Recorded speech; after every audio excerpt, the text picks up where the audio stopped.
Very good evening to all of you. Hope you are holding well. अभी आवाज आ रही है सभी को? प्लीज एक बार कंफर्म कर दें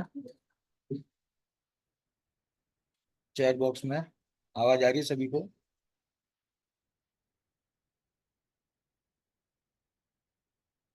चलिए, thank you very much. Thank you. Thank you. Okay. देखिए, प्रीवियस सेशन जो हमारा था वो था फंडामेंटल एनालिसिस पे।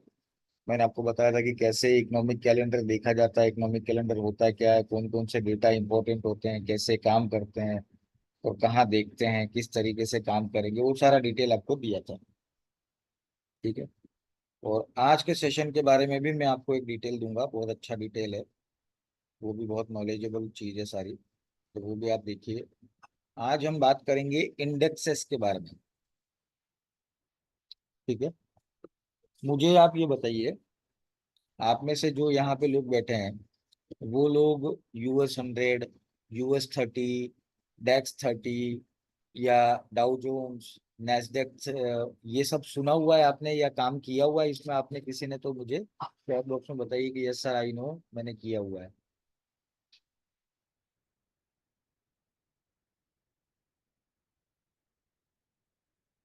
किसी को आइडिया है इसके बारे में तो बता सकता है कि यस मैंने किया है या नहीं किया, बोल सकते हैं।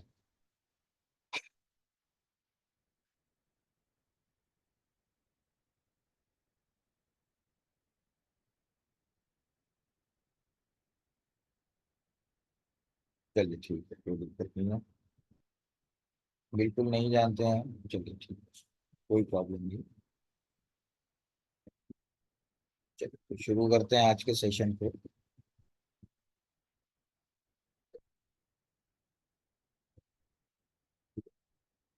तो यहाँ पे ये सेशन उसी के लिए है कि आप लोग अगर नहीं जानते हैं तो मैं आपको यहाँ बताऊंगा कि वो चीज़ है क्या, कैसे काम करती है, क्या क्या चीज़ें हैं, उसका एनालिसिस कैसे किया जाता है। देखिए, जैसे हम करेंसी में काम करते हैं, ठीक है, उसी तरीके से जैसे आप देखेंगे तो कौन कौन सी चीजें होती है जो ट्रेडेबल होती है। तो देखिए, सबसे पहले तो स्टॉक होते हैं जो अलग अलग एक्सचेंजेस में लिस्ट होते हैं, उसमें आप स्टॉक में ट्रेड कर सकते हो। उसके बाद होती है कमोडिटी। कमोडिटी में भी फिर अलग अलग होती है, एग्री कमोडिटी, पेट्रोलियम कमोडिटी या प्रीशियस मेटल्स, जिसमें गोल्ड आता है, प्लेटिनम आता है, और पेट्रोलियम में आपका आएगा क्रूड ऑयल आएगा। ठीक है। एग्री कमोडिटीज में जैसे वीट है, राइस है, ये सारी कमोडिटी आती, कॉटन हो गया, ये एग्री कमोडिटीज में आती है। तो कमोडिटी ट्रेड करते हैं। उसके अलावा क्या है? Crypto currency. आज की तारीख में क्रिप्टो करेंसीज भी आ गए हैं। जो क्रिप्टो करेंसी आप चार्ट देखते हो, BTC USD है या ETH USDT, इथेरियम का चार्ट है, वो आपको यहाँ मिलता है। तो उसी तरीके से आपको, जब आप अपने ब्रोकर के चार्ट पे देखेंगे या ब्रोकर के सिंबल्स पे देखेंगे अवेलेबल, तो वहां पे आपको इंडेक्सेस मिलते हैं। इंडेक्स भी बोल सकते हो, इंडाइसिस भी बोल सकते हो, दोनों एक ही वर्ड है। ठीक है। और वो होंगे, जैसे नाम में आपको यहाँ पे जो मेन नाम, वैसे तो बहुत सारे हैं, करीबन 10-15 हैं, लेकिन जो सबसे ज्यादा वॉल्यूम जनरेट करते हैं, ठीक है, जैसे आपको याद है कि गोल्ड में कितना वॉल्यूम जनरेट होता है, तो गोल्ड के आसपास का वॉल्यूम भी इनमें भी जनरेट होता है। इसीलिए मैं ये आपको बताना चाह रहा हूँ कि ये नॉलेज आपको होना चाहिए। तो कौन कौन से ऐसे इंडेक्स है? जर्मन 30 हो गया, US 100 हो गया, US 30 हो गया। अब जर्मन 30 को DAX 30 भी बोला जाता है, DAX, DAX 30। उसी तरीके से US 100 को NASDAQ 100 बोला जाता है या NAS 100 बोला जाता है। उसी तरीके से US 30 को डाउ जोन्स 30 या डाउ 30 भी बोला जाता है। ठीक है। अब मैं आपको बताता हूँ कि पर्टिकुलर ये चीजें है क्या। ठीक है। चलिए बात करते हैं। सबसे पहले हम बात कर रहे हैं NASDAQ 100 इंडेक्स की, जिसको जब आप चार्ट देखेंगे तो NAS 100 से भी आपको दिखेगा या US 100 से आपको दिखेगा। जब आप उसमें ढूंढने जाएंगे, जैसे यूरो USD और ये सब चार्ट दिखते हैं तो नाम होता है ना नीचे, उसी तरीके से अगर इसका चार्ट आप देखने जाओगे तो NAS 100 या US 100 आपको लिखा हुआ मिलेगा। अब ये है क्या? देखिए, NASDAQ जो है वो US का एक स्टॉक एक्सचेंज है। ठीक है। US का एक स्टॉक एक्सचेंज है। ठीक है। अब यहाँ पे हम बात कर रहे हैं इंडेक्स की। इंडेक्स का मतलब क्या होता है? देखिए, इंडेक्स का मतलब ये होता है कि किसी भी स्टॉक एक्सचेंज के, अगर आप एक पर्टिकुलर शेयर्स का एक बंच बना के एक इंडेक्स क्रिएट करते हो तो उसे इंडेक्स कहा जाता है। ठीक है। जैसे नैस्डैक 100 जो है वो टॉप 100 शेयर्स का मिला के एक बास्केट क्रिएट किया है जिसे नैस्डैक 100 कहते हैं। और टॉप 100 शेयर कौन से होंगे? जो सबसे ज्यादा एक्टिवली ट्रेड किए जाते हैं यूएस कंपनी जो कि लिस्टेड है नैस्डैक स्टॉक एक्सचेंज में। तो इसीलिए इसका नाम नैस्डैक 100 इंडेक्स पड़ा है। ठीक है, क्योंकि न्यूयॉर्क स्टॉक एक्सचेंज में ये ट्रेड किए जाते हैं और 100 की एक लिस्ट है। जैसे हम यहाँ पे देखते हैं, अगर आपने किसी ने ध्यान दिया होगा तो निफ्टी 50, निफ्टी 100 ऐसे अलग अलग इंडेक्सेस होते हैं यहाँ पे इंडिया में। जो निफ्टी के होते हैं, सेंसेक्स के होते हैं। ठीक है, तो उसी तरीके से ये इंडेक्स है नैस्डैक का, ये है यूएस का। और यूएस का है इस कारण से इसको ज्यादा वेटेज मिलता है। अब इस इंडेक्सेस में कौन कौन सी कंपनी, देखिए ये इंडेक्स क्यों हम पढ़ रहे हैं तो उसका मैं रीजन बता रहा हूँ कि ये इंडेक्स कितना पावरफुल है। अब इस इंडेक्स में क्या क्या आता है, देखिए इस इंडेक्स में इंक्लूडेड है कंपनी जो कि अलग अलग इंडस्ट्रीज से आती है, केवल फाइनेंशियल इंडस्ट्री को छोड़ के फाइनेंशियल इंडस्ट्री यहाँ पे नहीं निकलती।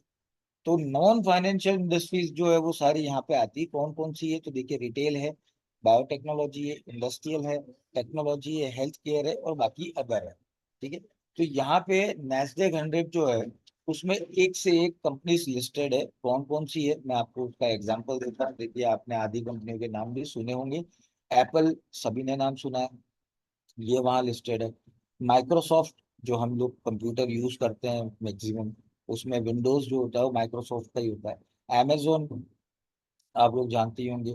मेटा प्लेटफॉर्म, देखिए ये मेटा प्लेटफॉर्म है फेसबुक, फेसबुक की जो पेरेंट कंपनी है वो मेटा नाम से रजिस्टर्ड है। उसके बाद है टेस्ला जो हम कहते हैं ये एलन मस्क की जो इलेक्ट्रिक कार्स है। उसके बाद है एनवीडिया, एनवीडिया बहुत बड़ी कंपनी है। जैसे इंटेल है वो चिप बनाता है, वैसे ही एनवीडिया जो है वो भी चिप बनाती है। लेकिन आज की तारीख में उसके चिप सबसे ज्यादा बिकते हैं क्योंकि उसके चिप जो होते हैं वो आर्टिफिशियल इंटेलिजेंस के कंपैटिबल वो चिप बना रहा है बिल्कुल लेटेस्ट टेक्नोलॉजी में। तो आज की तारीख में एनवीडिया सबसे बड़ी कंपनी एक तरह से यूएस में बन गई। उसके बाद है अल्फाबेट आईएनसी, अल्फाबेट अगर आप में से कई लोग जानते होंगे तो अल्फाबेट जो कंपनी है वो गूगल की पेरेंट कंपनी है। ठीक है, उसके बाद में अगर और आपको देखना है तो अडोब जो आपने नाम सुना होगा, अडोब रीडर जो हम यूज करते हैं पीडीएफ में जनरली।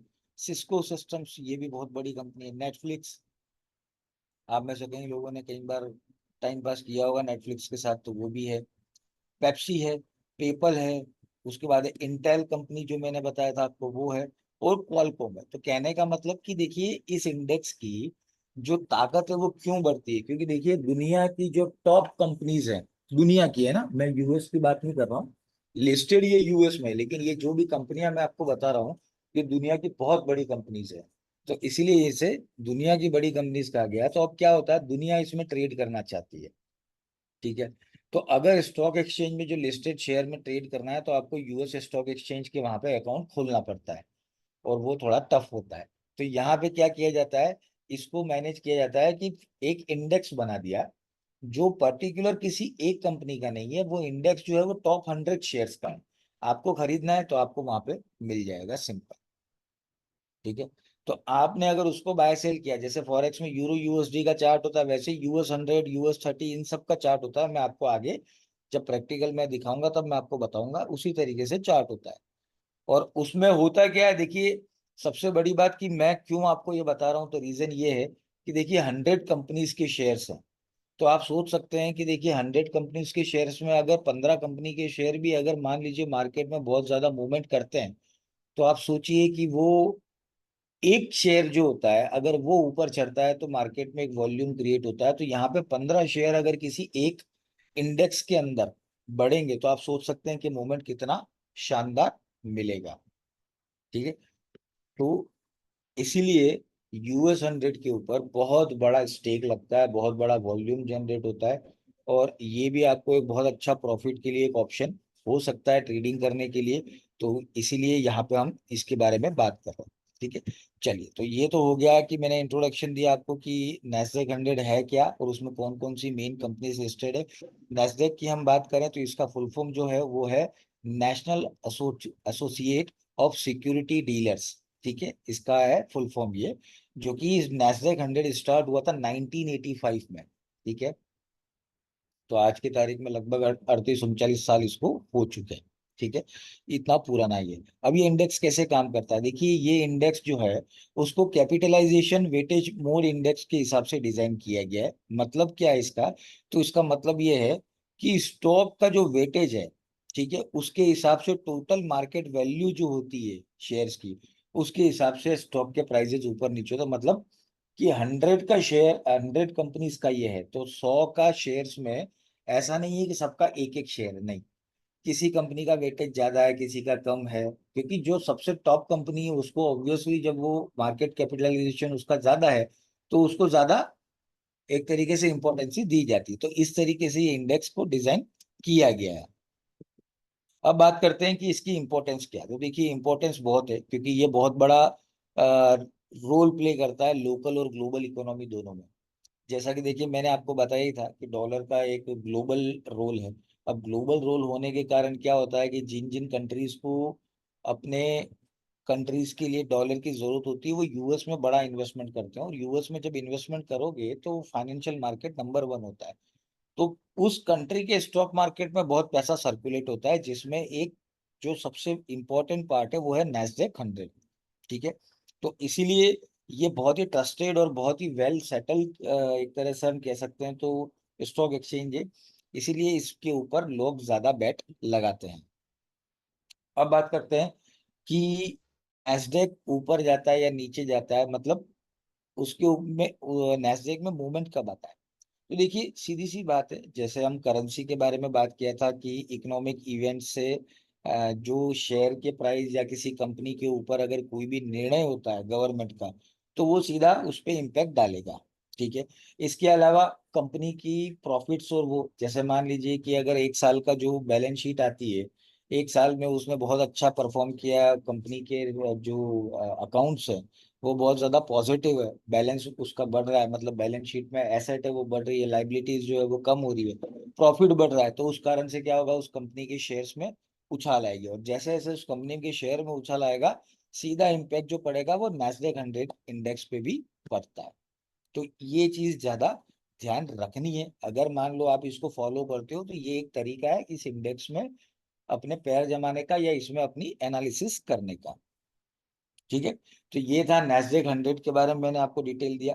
अब बात करते हैं डाउ जोन्स इंडस्ट्रियल एवरेज, या जिसको डीजेआईए भी कहा जाता है, या यूएस 30, या डाउ 30 भी कहा जाता है।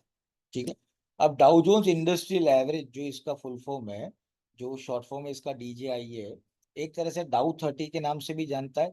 और ये क्या है, ये स्टॉक मार्केट इंडेक्स है जो कि 30 लार्ज, यानी 30 बहुत बड़ी company, public own blue chip company जो कि न्यूयॉर्क स्टॉक एक्सचेंज में लिस्टेड है, ठीक है, वहां पर ये काम करता है एक तरीके से। ठीक है, और डाउ जोन्स जो है वो नाम रखा गया था चार्ल्स डाउ पे, जिसने ये इंडेक्स को क्रिएट किया था 1896 में। आप इस चीज को ध्यान रखें, 1896, मतलब ये कितना पुराना इंडेक्स है आप सोच सकते हैं। ठीक है, 1896 का ये इंडेक्स है, बहुत पुराना इंडेक्स है ये। तो सबसे पुराना इंडेक्स अगर कहा जाएगा वर्ल्ड का तो यही होगा।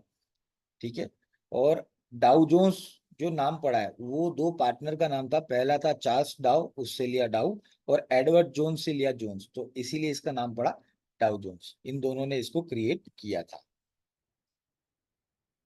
ठीक है, अब डीजेआईए कैसे काम करता है, तो देखिए डीजेआईए एक तरीके से लीडिंग कंपनीज जो होती है यूनाइटेड स्टेट्स की, जो इंडस्ट्रियल एक्टिविटीज में है उसको इसमें इंक्लूड किया गया है। प्राइस वेटेज इंडेक्स है, मीनिंग कि जिस स्टॉक का प्राइस ज्यादा होगा उसके हिसाब से उसकी वैल्यू तय होगी। जैसे किसी कंपनी का स्टॉक 15 रुपए है तो उसका वेटेज उतना रहेगा, किसी का 10 रुपए है तो उसका उतना होगा। तो इस तरीके से प्रोपोर्शनेट में इसको बनाया गया है। अब डाउ जोन्स में कौन कौन सी कंपनीज है जो फेमस है, देखिए अमेरिकन एक्सप्रेस, आपको याद होगा अमेरिकन एक्सप्रेस बैंक का भी काम करती है एक तरीके से, और क्रेडिट कार्ड भी देती है। ठीक है, उसके बाद एप्पल भी यहाँ लिस्टेड है। बोइंग, देखिए बोइंग बहुत बड़ी कंपनी है, बोइंग किसी ने अगर नाम सुना हो तो एरोप्लेन बनाते हैं ये लोग। जिन एरोप्लेन्स में हम लोग चलते हैं जनरली, जो कमर्शियल एरोप्लेन होते हैं उनकी मैं बात कर रहा हूँ, पूरी दुनिया में केवल दो कंपनी है ये, अब एक तो मैंने बोइंग बता दी, दूसरे किसी कंपनी का नाम अगर किसी को पता हो तो मुझे चैट बॉक्स में पता है, ठीक है। और बोइंग को भी बहुत बड़ा ऑर्डर टाटा से भी गया है और इंडिगो से भी गया है, दोनों को गया है, ठीक है। तो बोइंग अपने आप में बहुत बड़ी कंपनी। उसके बाद है हाँ एयरबस, बिल्कुल बहुत बढ़िया। एयरबस जो कि फ्रांस की कंपनी है, इन दो कंपनियों को अभी इंडिया से बहुत बड़ा ऑर्डर जा चुका है लास्ट ईयर। उसके बाद है सिस्को सिस्टम, कोका कोला आप लोग जानते होंगे, गोल्डमैन सैच ये बहुत बड़ा एक फाइनेंशियल इंस्टीट्यूशन है। उसके बाद है हनीवेल, ये भी बहुत बड़ी कंपनी। आईबीएम जो कि कंप्यूटर्स और वो बनाती है, इंटेल वो भी सेम कंपनी है जो कंप्यूटर्स में है। इसके अलावा आपने नाम सुना होगा तो जॉनसन एंड जॉनसन, ठीक है, बेबी प्रोडक्ट बनाती है और वहाँ की फार्मास्यूटिकल कंपनी है। जेपी मॉर्गन चेज भी एक बहुत बड़ा फाइनेंशियल इंस्टीट्यूशन है। मैकडोनल्ड जिसमें जनरली हम लोग बर्गर खाने जाते ही है, नाम सुना ही होगा आपने। मर्क्स एंड कंपनी, ये मर्क्स जो है वो कंटेनर्स बनाती है, जो शिप के अंदर लोड होते हैं, ट्रकों में जो लोड होते हैं वो कंटेनर्स बनाती है। माइक्रोसॉफ्ट, ये आपने नाम सुना होगा। नाइकी हर कोई जानता है। पीएनजी प्रॉक्टर एंड गैम्बल, ये भी नाम सुना होगा आपने। उसके बाद है वीजा, वीजा कार्ड आता है। वो वॉलमार्ट, जैसे यहाँ इंडिया का बिग बाजार है वैसे वहाँ का वॉलमार्ट है। और वॉल्ट डिज्नी कंपनी, ठीक है। तो ये लगभग सभी लोग जानते ही है कि ये क्या क्या कंपनियां, कितनी बड़ी कंपनियां। तो देखिए इतनी बड़ी कंपनीज जो होती है तो ऑब्वियसली लोग उसमें ट्रेड करना चाहेंगे। अब बात करते हैं डीजेआईए की, अगर हम बात करते हैं तो डीजेआईए को कौन कौन सी चीजें हैं जो ड्राइव करती है, मतलब क्या ऐसा होगा जो डीजेआईए को या तो अप करेगा या डाउन करेगा। देखिए सबसे पहली बात है इकोनॉमिक ट्रिगर जो होगा यूएसडी का, सिंपल है, वो यहाँ पे काम करेगा। मंथली जॉब रिपोर्ट्स होगी और डॉलर के हिसाब से। अब एक और चीज मैं बता देता हूँ, डॉलर और डाउ जोन्स और यूएस 100 का दोनों का जो कोरिलेशन है वो नेगेटिव कोरिलेशन है। मतलब कि डॉलर की वैल्यू अगर बढ़ती है तो स्टॉक मार्केट यानी एक तरीके से डीजीआईए यानी डाउ जोन्स और नैस्डैक वो नीचे जाते हैं, जनरली ये कोरिलेशन है, ठीक है। तो ये चीज ध्यान रखें, कभी भी अगर चार्ट को देखना है तो इस तरीके से आप एक बार जरूर देखें कि क्या डॉलर ऊपर है या नीचे है।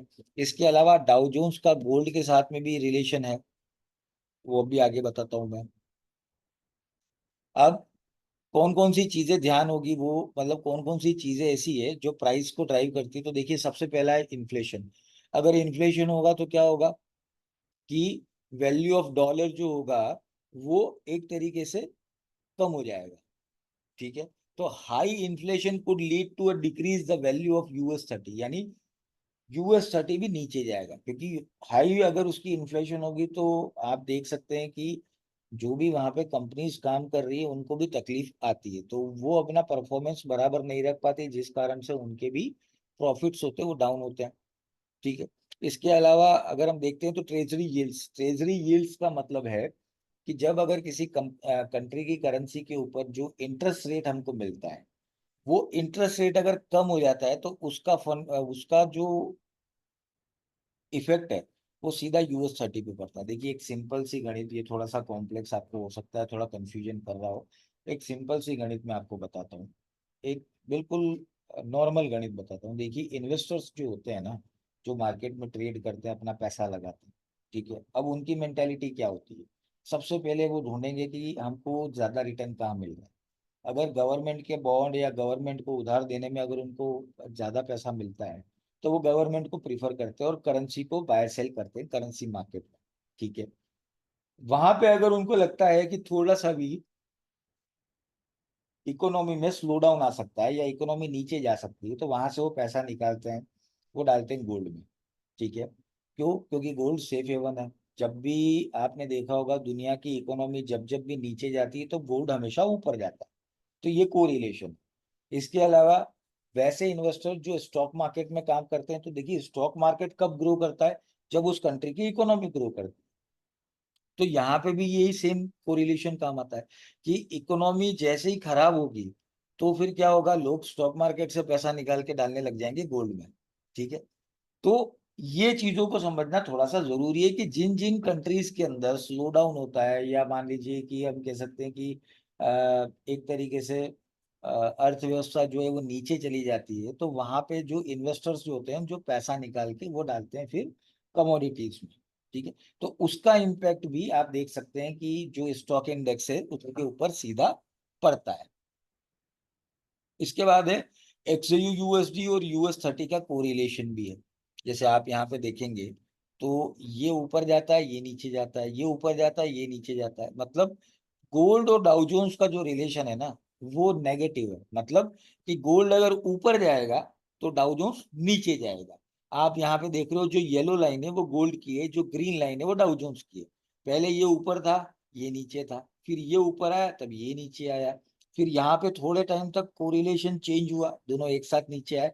उसके बाद गोल्ड ऊपर गया, ये भी ऊपर गया, और अब यहाँ पे आप देख रहे हो कि 2018 के बाद से गोल्ड ऊपर जा रहा है और डाउ जोन्स नीचे की तरफ जा रहा है। तो ये कोरिलेशन कैसा है? ये नेगेटिव कोरिलेशन है। ठीक है, अब नेगेटिव कोरिलेशन है तो इसमें आपको क्या फायदा मिलता है? देखिए, इसमें आपको फायदा ये मिलता है कि आप एक एनालिसिस कर रहे हो लेकिन आपको दो ट्रेड मिल जाते हैं। कि अगर गोल्ड नीचे गया तो क्या होगा, तो देखिए गोल्ड नीचे गया तो क्या आपको सोच सकते हो कि यूएस 30 भी ऊपर जा सकता है अगर गोल्ड नीचे गया तो, क्योंकि नेगेटिव कोरिलेशन है। अगर पॉजिटिव कोरिलेशन है मतलब दोनों साथ साथ चलते, यानी गोल्ड ऊपर जाता तो यूएस 30 भी ऊपर जाता, गोल्ड नीचे जाता तो यूएस 30 भी नीचे जाता। तो पॉजिटिव और नेगेटिव दोनों में कंफ्यूजन नहीं होने का। ठीक है, तो ये भी एक तरीका है। इसके बाद हम बात करते हैं जो हमारा तीसरा सबसे ज्यादा ट्रेड किया जाने वाला इंडेक्स है उसकी बात करते हैं।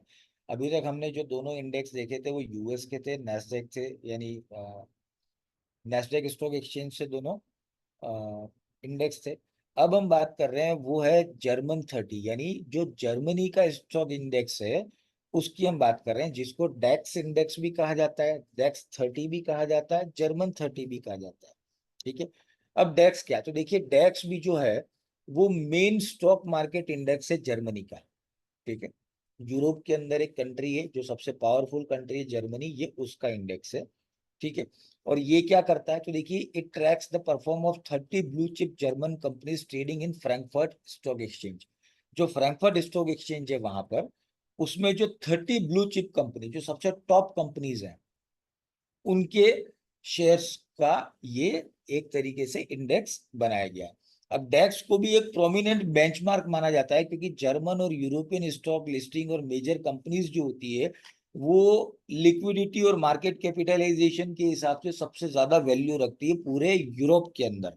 तो इसलिए ये इंडिकेटर जो है इससे ये पता चलता है कि अगर डेक्स ऊपर जा रहा है तो जर्मनी की इकोनॉमी या यूरोप की इकोनॉमी भी ओवरऑल पॉजिटिव बताई जाती है, और अगर टैक्स नीचे जाता है तो जर्मनी की इकोनॉमी एक तरीके से नीचे डाउनफॉल में जाती हुई दिखाती है। तो डेक्स जो है वो सीधा कनेक्टेड है जर्मनी की इकोनॉमी से। अब डेक 30 में कौन कौन से बड़े कंपनीज है आपने नाम सुना हो तो देखिए, सबसे पहले ये एडिडास जिसके हम शूज और स्पोर्ट्स वेयर बनाती है एक तरीके से। ठीक है, BASF है जो कि दुनिया की सबसे बड़ी केमिकल कंपनीज है उसमें से एक है ये, तो बहुत बड़ी कंपनी है ये भी।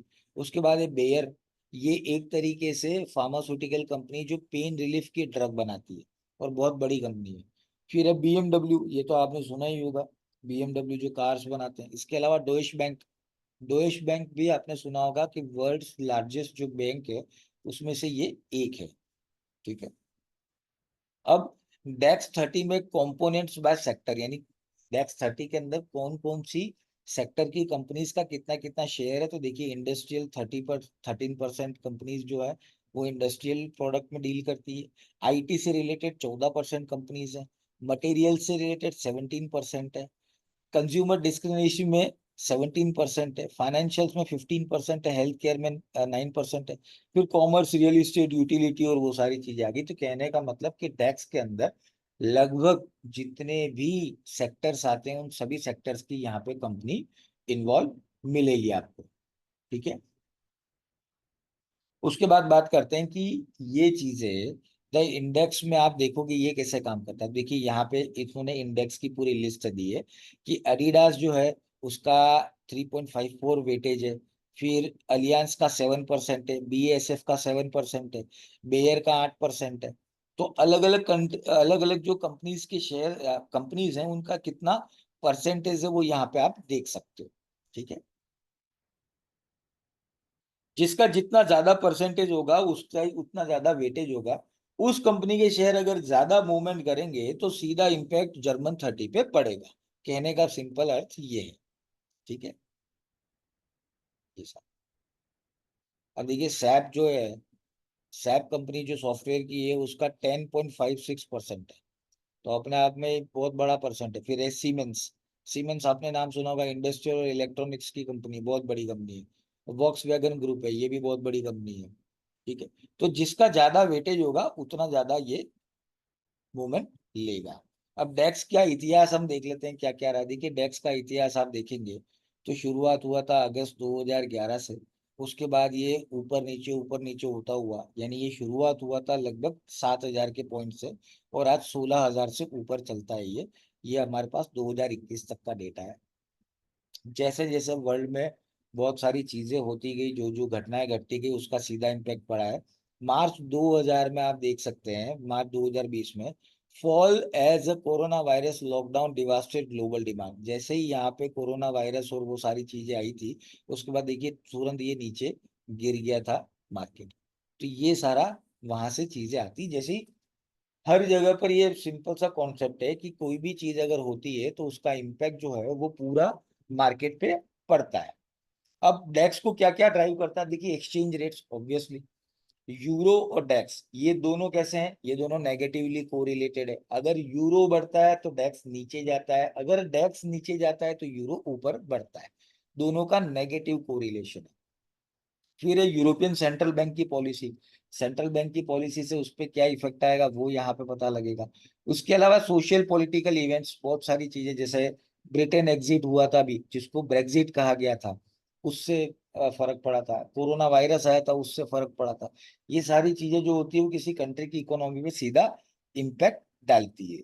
उसके बाद है जो हाईली वेटेज स्टॉक्स हैं, अगर उन कंपनीज के शेयर बढ़ेंगे तो ऑब्वियसली टैक्स भी बढ़ेगा। ठीक है। तो ये हो गया डेक्स का।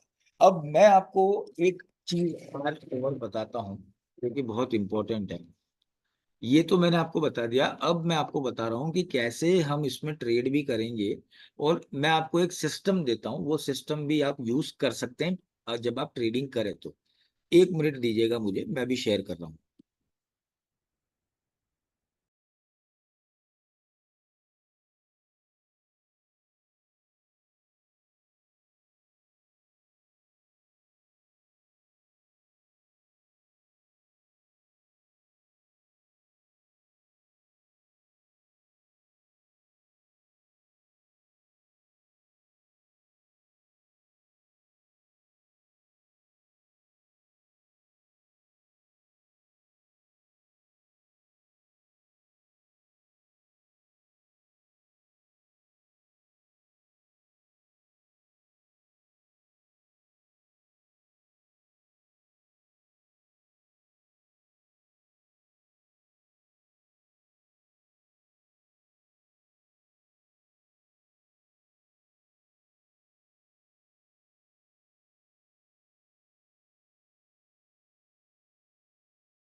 स्क्रीन दिख रही है सभी को? प्लीज एक बार कंफर्म कर दें।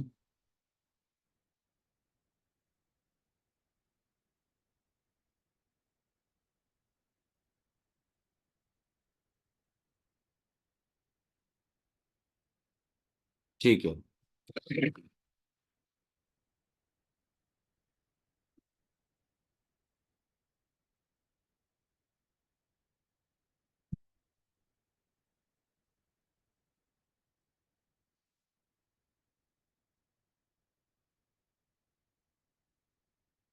ओके। चलिए, अब मैं आपको दिखा देता हूँ कि वहां पे चार्ट कैसे होता है, कैसे चलता है। ठीक है, मैं वो आपको बताता हूँ। प्लेटफॉर्म है ये MT4। MT4 या MT5 कोई भी यूज करें, दोनों एक ही चीज है। मतलब आप पहले सबसे पहले ये मार्केट वॉच खोल लें। आपको यहाँ पे लिस्ट मिलेगी, अगर नहीं मिलती तो सबसे पहले क्या करना है, यहाँ पे कर्सर ले जाना है, राइट क्लिक करनी है, शो ऑल पे क्लिक कर देना है, तो जितने भी ब्रोकर के पास में अवेलेबल सिंबल्स होंगे वो आपको मिल जाएंगे। अब आप यहाँ पे सर्च करें, यू को टाइप करें, यू।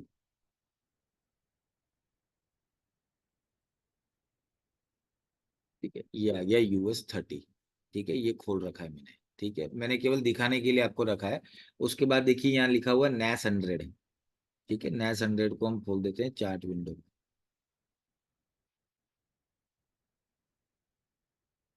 ठीक है, ये सारे इंडेक्स है, देखिए SPX दिख रहा है आपको, ये सिंगापुर का है। AUS 200 ये ऑस्ट्रेलिया का है। फ्रांस का भी है, FRA 40। यूरो का है, यूरो 50। ये आपका GBR ये ब्रिटेन का है, और ये स्पेन का है। ठीक है, ये सारे इंडेक्स ही है। ठीक है, अब यहाँ पे देखिए जैसे NAS 100 का आपके सामने है, मैं आपको बताता हूँ, रीड कर लेते हैं इसको। ठीक है, ये चल रहा है अभी। ठीक है, अब यहाँ से ले लिया आपने, यहाँ आ गया, अब मैं इसको हटा देता हूँ। अब मैं आपको एक ट्रिक दे रहा हूँ, जो कि मैंने अभी आपको चैट बॉक्स में लिखी है। आपको 3 इंडिकेटर लगाने, कौन कौन से? 8 पीरियड का, 13 पीरियड का, और 21 पीरियड का एक्सपोनेंशियल मूविंग एवरेज। कहाँ से लगेगा? यहाँ जाइए, यहाँ जाने के बाद ट्रेंड पे आप जाइए, ट्रेंड में आपको दिखेगा मूविंग एवरेज, उस पर क्लिक करिए। आपको 3 लगाना है। ठीक है, तो सबसे पहले यहाँ पे क्या करेंगे, यहाँ पे लिखेंगे 8। कौन से पीरियड का लगाना? 8 पीरियड का। मूविंग एवरेज कौन सा है? तो एक्सपोनेंशियल मैंने लिखा हुआ है। ठीक है, बाकी सारी चीजें सेम रहने दें, ओके कर दें। ये लाइन आ गई, वापस से जाएं, फिर मूविंग एवरेज यहाँ नीचे आ जाएगा, उस पर क्लिक कर दें। अब आपको मूविंग एवरेज लगाना है 13 पे। ठीक है, अब यहाँ पे कलर चेंज कर लो, क्योंकि येलो येलो कलर एक साथ लगाएंगे तो हम बाइफरकेट कैसे करेंगे, तो यहाँ रेड कर दो। ओके, ये 13 पीरियड हो गया। एक और हमको मूविंग एवरेज लगा रहा है, वो है हमारा 21 पीरियड का। ठीक है, यहाँ 21 टाइप कर दो, एक्सपोनेंशियली ये क्लोज करना है। रेड की जगह यहाँ पे कलर ले लो आप, ये वाला स्काई ब्लू। ओके, ठीक है, अब ये हो गया। अब मैंने पास में एक चीज और लिखी, वो लिखा है, आपको दिखा होगा, एंड MACD। तो MACD भी यहाँ पे लगाना है। आपको जाना है यहाँ पे इंडिकेटर्स में, इंडिकेटर्स में जाने के बाद आपको ऑसिलेटर्स में जाना है। MACD जो आएगा उसका एज इट इज ओके कर दो। ठीक है, तो ये आपका हो गया एक सिस्टम तैयार। इसको ट्रेडिंग सिस्टम कहा जाता है। ठीक है, अब देखिए मूविंग एवरेज क्या करता है। देखिए मूविंग एवरेज जो काम करता है वो बहुत सिंपल काम है। मूविंग एवरेज ट्रेंड कब बन रहा है और ट्रेंड कब चेंज हो रहा है वो आपको बताता है। ठीक है, सिंपल सी गणित है कि जहां तीनों मूविंग एवरेज एक दूसरे को नीचे से ऊपर काट रहे हैं तो बाय बनता है, ऊपर से नीचे काट रहे हैं सेल बनता है। ठीक है, अब जैसे यहाँ पे देखो, ऊपर से नीचे काटा लेकिन यहाँ पे ज्यादा कुछ नहीं मिला, यहाँ नीचे से ऊपर काटा, इस जगह पे देखिए, ये तीनों में, तो बाय बना, बाय बना, बाय बना, ये ऊपर तक चल ही रहा है, चल ही रहा है, चल ही रहा है, यहाँ पे काटा। तो आप देखिए यहाँ पे अगर क्रॉस हो गया और हमने बाय ले लिया होता, तो इतना प्रॉफिट कितना हुआ, ये लगभग 4,500 पिप का प्रॉफिट होता है। ठीक है, इतना बड़ा। ठीक है, ये चीज, तो ये तो मैंने बता रहा हूँ मूविंग एवरेज का। अब जैसे यहाँ ऊपर से नीचे काटा, देखिए इस जगह पे ऊपर से नीचे काटा, अगर इस कैंडल पे भी हम सेल कर देते तो ये देखिए कितना बड़ा ट्रेड हमको मिलता। ये देखिए, ये या अब देखिए यहाँ पे फिर वापस क्रॉस किया और ऊपर की तरफ बनाया, हम इसको बाय लगाते हैं।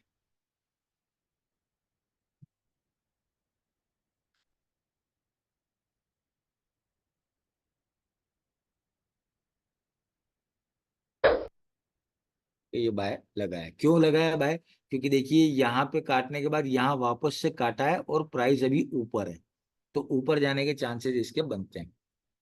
ठीक है, अब देखिए ये ऊपर वाला तो मैंने आपको बता दिया कि किस तरीके से काम कर रहा है। ठीक है, नीचे वाले में मैंने आपको MACD जब इंडिकेटर पढ़ा था, मैंने क्या बताया था कि ये रेड लाइन ऊपर से जीरो को नीचे काट रही है तो सेल है।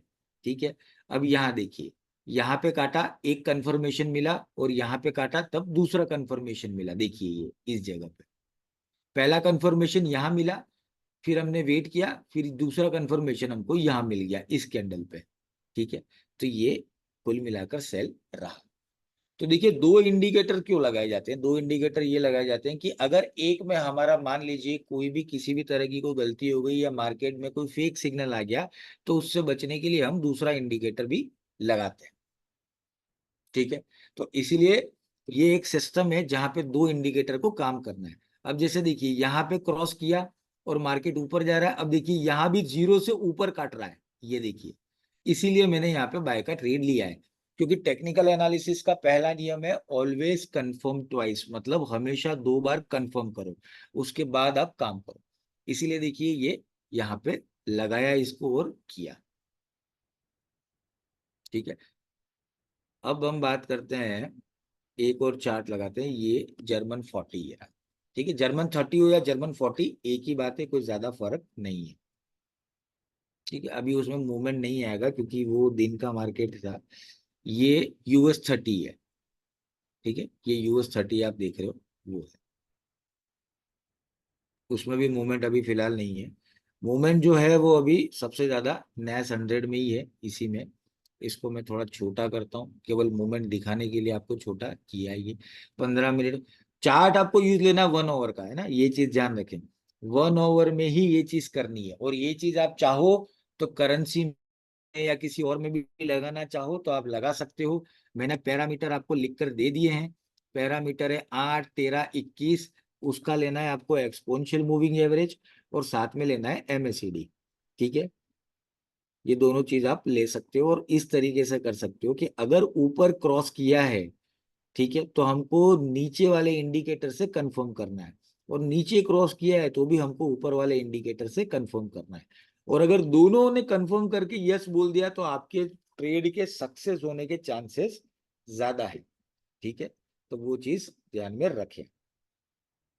ठीक है, तो ये देखिए मैंने आपको एक सिस्टम भी दिया है, उस सिस्टम को अच्छे से यूज करें।